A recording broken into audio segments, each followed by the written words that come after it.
Okey, baik. Tadi itu lagu yang dibuat ataupun diubah suai daripada Universiti Melaya, pelajar Universiti Melaya dan juga Universiti Malaysia Sarawak.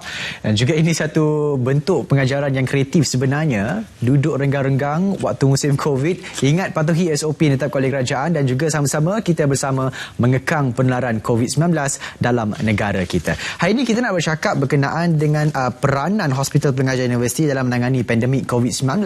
Dan hari ini kita bersama dengan dua panel kita, iaitu Dr. Wan Nur Ibtisan Wan Ismail, Pengarah Bahagian Governance IPTA Jabatan Pendidikan Tinggi Kementerian Pengajian Tinggi, dan juga Profesor Dr. Sazli Sahlan Kasim, Pengarah Hospital UiTM. Assalamualaikum. Waalaikumsalam. Alhamdulillah. Hari ini kita secara dalam talian ini dalam sejarah Lensa IPT juga kita mengadakan sesi forum ataupun perbincangan menggunakan kaedah dalam talian. Tapi apapun saya mengucapkan semua dalam keadaan yang selamat, dalam keadaan yang sihat insya-Allah. Tapi kita berbalik kepada topik pada hari ini berkenaan dengan peranan Hospital Universiti sendiri dalam menangani pandemik COVID-19. Saya rasa sejak menjak ni setahun kebelakangan kita sering bercakap berkenaan dengan hospital. Kita sering bercakap dengan barisan hadapan, tapi mungkin ada juga yang terlena ataupun terleka berkenaan dengan doktor-doktor yang bakal, doktor pelatih ataupun pelajar-pelajar bidang perubatan yang bakal menjadi barisan hadapan kepada negara. Dan untuk itu kita nak bercakap dulu berkenaan dengan Hospital Pengajar Universiti. Mungkin Dr. Nur Wan boleh ceritakan sedikit apakah peranan Hospital Pengajar itu sendiri dalam kalangan pelajar-pelajar perubatan itu sendiri. Silakan. Terima kasih Cik Saiful. Untuk pengetahuan umum, Hospital Pengajar Universiti di Kementerian Pengajian Tinggi kita ada 6 Hospital Pengajar Universiti yang telah beroperasi, dan di antaranya adalah seperti Hospital Pengajar Universiti UiTM bersama Prof. Dr. Sazli, dan juga kita ada yang terawal adalah Hospital Pengajar Universiti Melaya, dan diikuti dengan Hospital Chancellor Tuanku Mukhlis di bawah Universiti Kebangsaan Malaysia, dan kita juga ada di Hospital Universiti Sains Malaysia di Kota Baru, Kelantan, diikuti dengan Hospital Sultan Ahmad Shah Sesmek ataupun Hospital Pengajar Universiti Islam Antarabangsa Malaysia UIA, dan kita ada juga yang telah beroperasi iaitu Hospital Pengajar Universiti Putra Malaysia, dan ada 6 secara keseluruhannya yang telah beroperasi. Okey, baik. Jadi hospital ini sangat dekat dengan kaitan dengan Kementerian Kesihatan Malaysia ataupun kita KKM dan sebagainya. Mungkin apa berkaitannya antara peranan HPU sendiri dalam sektor kesihatan di Malaysia sebenarnya? Kaitannya antara KKM dan juga HPU ni sendiri. Kalau daripada segi kaitan, kita boleh lihat HPU ini pertamanya peranan utama adalah untuk menyediakan pengajaran dan pembelajaran kepada pelajar universiti dalam bidang perubatan, dan diikuti juga menyediakan latihan klinikal, penyelidikan serta menyediakan perkhidmatan penjagaan kesihatan. Yang ini di mana mereka banyak membantu Kementerian Kesihatan daripada untuk mengendalikan pesakit-pesakit yang berkenaan, dan boleh dikatakanlah daripada segi Hospital Pengajar Universiti ini mereka adalah sebagai pelengkap kepada fakulti perubatan yang ada di Universiti Awam pada masa ini, dan banyak juga kalau kita lihat sekarang ini Hospital Pengajar Universiti membantu daripada segi mengendalikan juga kes COVID-19. Okey, baik. Kita nak nanti dulu seketika bersama dengan Dr. Wan, tapi kita nak bercakap dengan Prof. Sazli sendiri berkenaan dengan sebenarnya masa ni sebenarnya Hospital UiTM ada 2 cawangan, satu di Selayang dan satu lagi sebenarnya di Sungai Buloh. Mungkin Prof boleh terangkan sikit ataupun beri sikit latar belakang berkenaan dengan hospital dan mungkin peranan yang dimainkan dalam pandemik COVID-19 ini sendiri. Silakan Prof. Terima kasih Syarul. Assalamualaikum warahmatullahi wabarakatuh. Jadi memang betul UiTM ni agak unik dengan kehadirannya di berbagai negeri di Malaysia, di serata Malaysia. Maka perkhidmatan kesihatan yang dijalankan pada awalnya di bawah Fakulti Perubatan di lokasi Sungai Buloh dan Selayang. Fasiliti ini wujud sejak tahun 2010 lagi, di mana kami mempunyai klinik sakit luar dan juga pusat dialisis di Selayang. dan mempunyai pusat perubatan pakar berkapasiti 100 katil di Sungai Buloh. Yang dilihat di dalam video itu adalah pusat pakar kami di Sungai Buloh, dan di situ kami menjalankan operasi-operasi klinikal, pengajaran, pembelajaran, penyelidikan, inovasi, dan juga menjadi trust kepada perkhidmatan jantung dan paru-paru bagi pesakit utara Selangor, Sungai Buloh, Tanjung Karang, Kelang Malah. Ada yang juga kami mendapat referral daripada Serata Malaysia. Jadi apabila tibanya wabak COVID ni pada tahun lepas, saya ingat pada 12 Mac kami dipanggil masuk mesyuarat dengan Ketua Pengarah KKM Tan Sri Dr. Nur Hisham, dan pada masa itu diberi taklimat untuk bersedia untuk menangani bersama-sama KKM untuk menjalankan operasi-operasi untuk membantu KKM. Jadi pada peringkat awalnya kami membantu dengan operasi decanting, di mana perlunya dialihkan pesakit dari hostel Sungai Buloh di sebelah kami dengan Sungai Buloh ni jaraknya antara 500 meter saja, 5 adik-beradik. Ramai pakar kami berkhidmat di Sungai Buloh, dan kami menjaga pesakit daripada Sungai Buloh, terutama daripada jantung dan paru-paru ke fasiliti kami. Jadi pada awalnya kami berkhidmat secara membenarkan ambulans kami untuk membawa pesakit keluar daripada Sungai Buloh ke hospital lain. Apabila wabak itu berpanjangan dan Sungai Buloh digazetkan sebagai hospital COVID sahaja, maka perlunya meneruskan penjagaan kepada pesakit-pesakit non-COVID yang masih sakit dan mereka perlu pergi hospital, mendapat ubat, mendapat khidmat nasihat. Selain daripada teleconsultation yang dibuat oleh Kementerian Kesihatan, mereka ni perlu juga datang ke fasiliti kesihatan untuk menerima ubat dan check up dan sebagainya. Jadi di situ kami bekerjasama. Saya dengan pengarah Hospital Sungai Buloh memang selalu berkomunikasi, bermusyarat untuk beri perkhidmatan kesihatan kepada kawasan utara Selangor terutamanya. Tapi uniknya bagi kami di UiTM di Sungai Buloh ni, di sebelah lokasi kami betul-betul di sebelah Hostel Sungai Buloh. Fasiliti ketiga kami iaitu Hostel Puncak Alam akan beroperasi tidak lama lagi. Ni virtual background saya ni sebenarnya daripada Puncak Alam. Ini akan beroperasi pada bulan hadapan, insyaAllah. Okey, baik. Tapi tadi kita ada cakap berkenaan dengan ini adalah gambaran yang sebenar Hospital Puncak Alam sebenarnya. Eksklusif buat penonton Lensa IPT. Tapi Prof Shazli, saya terpanggil untuk tanyakan satu soalan berkenaan dengan UiTM dan juga KKM itu sendiri. Apa antara khidmat lain yang diberikan oleh Hospital UiTM sendiri kepada KKM? Antara mungkin penyelidikan dan sebagainya ke? Isu penyelidikan tu memang saya bajet akan ditanya, tetapi daripada segi servis kepada pesakit, jadi kami sedar kemampuan kami fokus kepada non-COVID terlebih dahulu untuk membenarkan Hospital Sungai Buloh fokus kepada COVID.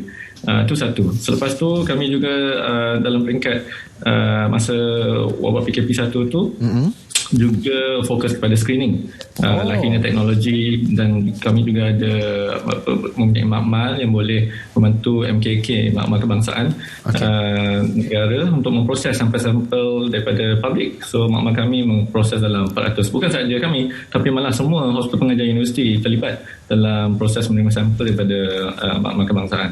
Dan setiap satu universiti berupaya antara 200 ke 400. Proses ni berterusan dengan diberi bajet daripada KPT dan juga MOSTI.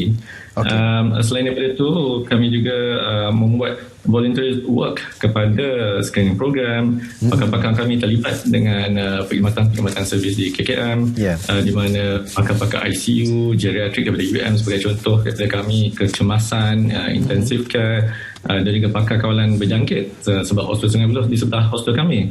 Maka adanya pakar yang sentiasa membuat lawatan untuk membantu mengendalikan pesakit-pesakit severe COVID. Jadi itu antara contribution hostel universiti secara am dalam menangani wabak COVID. Okey, baik. Terima kasih, Prof. Tapi kita banyak lagi perbincangan yang kita nak bincangkan. Kita akan berehat seketika. Kita akan kembali dalam Lensa IPT.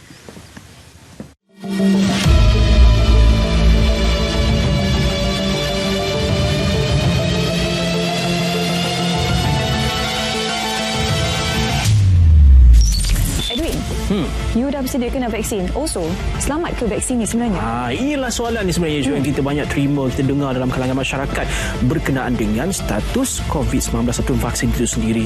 Dan sebagai rakyat Malaysia, kita perlu bersedia kerana inilah jalan terbaik untuk kita putuskan rantaian COVID-19 dan setelah berlaksananya program imunisasi COVID-19 kebangsaan nanti. Di mana akan bermula esok 21 Februari. Kita ada laporan khas berkenaan kumpulan pertama vaksin yang tiba di Malaysia bermula jam 8 pagi. Dan secara eksklusif anda boleh tonton di saluran TV2, Berita RTM dan juga di aplikasi RTM Click. Yang pasti semuanya yang sahih hanya di RTM.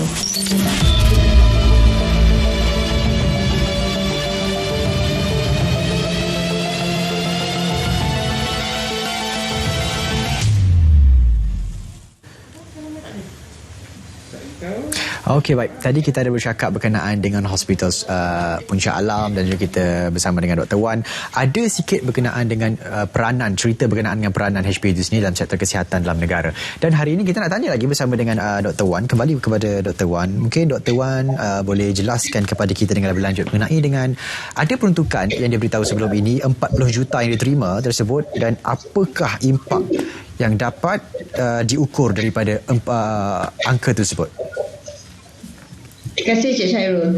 Daripada segi kami di pihak Kementerian Pengajian Tinggi, berterima kasih kepada pihak kerajaan yang telah di mana Kementerian Kewangan telah menambah peruntukan sebanyak 40 juta ringgit pada tahun 2020 bagi mengendalikan wabak COVID-19 pada waktu itu. Sebab memang diketahui secara umumnya tidak ada yang bersedia untuk COVID-19 pada tahun 2020. Jadi kita tak menjangkakan dan apabila berlaku wabak COVID, kita telah memohon daripada Kementerian Kewangan untuk menambah peruntukan supaya pihak kami dapat mengendalikan menerusi pihak HPU untuk kes-kes COVID-19. Pada waktu tahun 2020, dua HPU iaitu Pusat Perubatan Universiti Malaya dan Hospital Chancellor Tuanku Mukhlis yang telah menjadi hospital hybrid di mana mereka mengendalikan kes COVID-19 dan juga kes-kes lain. Jadi dengan peruntukan tambahan tersebut, kita telah mengagihkan kepada Hospital Pengajar Universiti yang telah beroperasi untuk supaya membantu daripada segi membuat kes daripada segi ujian saringan dan juga untuk mereka mengendalikan kes-kes COVID-19 tersebut. Okey, baik. Kalau kita lihatkan keadaan semasa COVID-19 menunjukkan bilangan kes yang meningkat.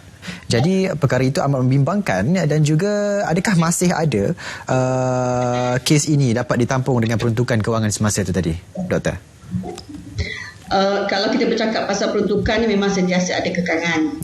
Tetapi Alhamdulillah sekali lagi pihak kerajaan telah mengambil kira peranan dan sumbangan yang diberikan oleh Hospital Pengajar Universiti dan pada tahun 2021 di bawah belanjawan 2021 HPU telah diberikan peruntukan tambahan sebanyak 50 juta ringgit dan ini akan membantu daripada segi untuk mereka berperanan dengan lebih aktif lagi daripada membantu untuk kita bersama-sama dengan Kementerian Kesihatan Malaysia dalam mengendalikan wabak COVID-19 ini. Dan kerana kebanyakan peruntukan itu akan digunakan untuk membeli peralatan yang bersesuaian, termasuk jugalah dari segi PPE dan sebagainya, dan juga untuk membeli test kit untuk menjalankan ujian saringan dan ubat-ubatan. Dan ini adalah di mana peruntukan ini amat membantu untuk kita semua mengendalikan kes-kes yang terlibat, terutama dari segi kes COVID-19 ini. Okey, baik. Kita nak kembali bersama Prof. Azli sebenarnya. Kalau kita katakan banyak sebenarnya pengalaman yang kita dapat lihat daripada Mac 2020 sehingga kini kita dapat latar belakang bagaimana petugas barisan hadapan ini bertugas, bagaimana kepenatan, keletihan mereka itu sendiri. Kita war-warkan kepada rakyat Malaysia untuk mereka faham apa sebenarnya COVID-19 ini bagi mereka cakna dengan pendidikan ataupun berkenaan dengan COVID-19. Tapi saya nak Prof terangkan kepada kita, mungkin kongsi sikit pengalaman Prof on the ground mengenai pengendalian hospital-hospital UiTM ketika pandemik COVID-19 sendiri. Silakan Prof. Terima kasih Syarul. Jadi kalau dilihat daripada segi operasi di ground level, apabila ketika menangani wabak ni, pesakit yang datang kepada kami ni agak bukan rumit. Pesakit tu masih pesakit, tetapi rasa takut kepada petugas kesihatan tu akan sentiasa ada, dan yang itu yang sebenarnya menjadi faktor kekangan yang lebih besar. Jadi kita perlu tangani perasaan anxiety dan takut dengan membenarkan mereka kelengkapan keselamatan diri, PPE, topeng, face mask, face shield dan SOP protokol yang betul. Setiap pesakit yang dimasukkan ke dalam hospital akan diklasifikasikan sama ada low risk, high risk untuk mendapat COVID, dibuat ujian saringan dan sebagainya. Bagi kami di Sungai Buloh ni, di UiTM di Sungai Buloh terutamanya, apabila pada peringkat awal pada fasa 1 masa PKP1, kebanyakan pesakit yang dirujuk pada kami adalah pesakit kecemasan yang mendapat serangan sakit jantung sebagai contoh. Dan pesakit-pesakit ini pada peringkat awalnya memang disebabkan kerana ketakutan penjangkitan wabak, maka dirawat dengan menggunakan ubat cair darah. Tetapi kita tahu ubat itu tidak berapa efektif, maka kita dapat kesan adanya peningkatan pesakit yang tidak berjaya selamat. Dari situ kita ubah taktik. Kita mohon agar pesakit-pesakit ini terus dihantar ke makmal jantung untuk dilakukan prosedur seperti angioplasti dan stent dan sebagainya. Jadi ini memerlukan pengembangan tenaga daripada seluruh hospital, daripada kecemasan, kepada pemandu ambulan, kepada staff nurse, kepada polis bantuan, kepada perkhidmatan makanan dan sebagainya, untuk bersama-sama tidak rasa takut, berani memakai PPE dan juga memberi perkhidmatan ke perawatan pesakit yang sebaiknya. Memang apabila kita menjaga pesakit-pesakit yang disuspek COVID atau COVID, kita perlu mengurangkan interaksi untuk mengelakkan jangkitan. Jadi ini adalah risiko yang dibebankan kepada petugas kesihatan untuk menjaga pesakit-pesakit ini supaya dapat meneruskan hidup seperti biasa. Dia berbeza sikit dengan menjaga pesakit yang menghidap COVID sahaja. Di mana rasa takutnya memang ada, tapi di sini kami menjaga pesakit yang mungkin ada COVID atau disuspek COVID tetapi mempunyai penyakit yang lain, penyakit jantung dan sebagainya. Adanya kekangan. Saya bagi sebagai contoh, sekiranya ada pakar bedah yang perlu membuat operasi secara kecemasan atau pakar jantung, mereka kena memakai full PPE set dengan pelindung muka, dengan topeng, dengan double suit, dengan double glove-nya. Dan pada peringkat awal ni kita kena belajar macam mana nak melihat dengan betul, sebab bila dipakai face shield for example, dia akan menguap. Dan apabila you face shield seseorang tu dipenuhi dengan uap, susah nak tengok apa yang nak dipotong, apa yang nak dialihkan. Cabar. Yang tu memang kita akur perlunya tengok pada organ-organ tu daripada sisi mata sebagai contoh. Itu sebenarnya satu pengorbanan daripada petugas Barisan Hadapan sendiri. Saya ingin mengucapkan tanya kepada Prof sendiri kerana dapat mengendali proses itu sendiri. Tapi banyak lagi kita nak bincangkan sebenarnya, Prof dan juga Dr. Wan. Tapi masa itu sendiri agak mencemburi kita. Saya terpaksa kita tangguhkan dulu. Mungkin kita ada sesi kedua nanti bersama Dr. Wan dan juga Prof Sazli sendiri. Apapun saya nak ucapkan kepada Dr. Wan Nur Ibtisam binti Wan Ismail, pengarah bahagian Kawanan IPTA, Jabatan Pendidikan Tinggi, Kementerian Pengajian Tinggi, dan juga Profesor Dr. Sazli Shahlan Kasim, pengarah Hospital UiTM, kerana sudi meluangkan masa bersama kita pada Lensa IPT hari ini. Terima kasih, Doktor. Terima kasih. Baik, kepada penonton Lensa IPT, kita sudah pun berada di penghujung rancangan. InsyaAllah esok daripada jam 8 pagi sehingga 12 tengah hari, kita akan dapat satu siaran langsung vaksin COVID-19 kumpulan pertama, fasa pertama, dan juga mungkin itu adalah sinar harapan baru buat rakyat Malaysia agar kita mencapai status sifar COVID-19. Ingat, saya Syairul Islam. Assalamualaikum dan kita berjumpa lagi. Walau dunia terkesan, apapun hadapi dengan sabar. Sampai terus kita harus bersatu, menghadapi cabaran bersama. Kita adalah sebagai pejuang demi untuk semua bangsa. Sambutlah seru.